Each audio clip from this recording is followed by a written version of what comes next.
Jake Smollett is an American actor and cooking personality. Smollett was born in New York City to a family of actors, the son of Janet and Joel Smollett. His father was Jewish and his mother is African American. Smollett began his career as a diaper model. His first role in a scripted series was in Hangin' with Mr. Cooper. He then starred alongside his 5 brothers and sisters in the ABC sitcom, On Our Own. Smollett also starred alongside his sister Jernese Smollett as Samuel L. Jackson's son in the critically acclaimed feature film Eve's Bayou, directed by Kasi Lemmons. He was in ABC Family's The Middleman.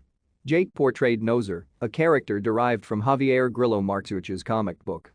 The entire cast of The Middleman sat on the panel for Comic-Con in July 2009. In 2016, Smollett joined his 5 siblings, brothers Jojo Smollett, Jussie Smollett, Jacqui Smollett and sisters Jazz Smollett and Jernese Smollett on Food Network to cook family-style meals every Saturday on Smollett Eats. Thank you for watching. Like and subscribe if you would like to view more of our videos. Have a nice day.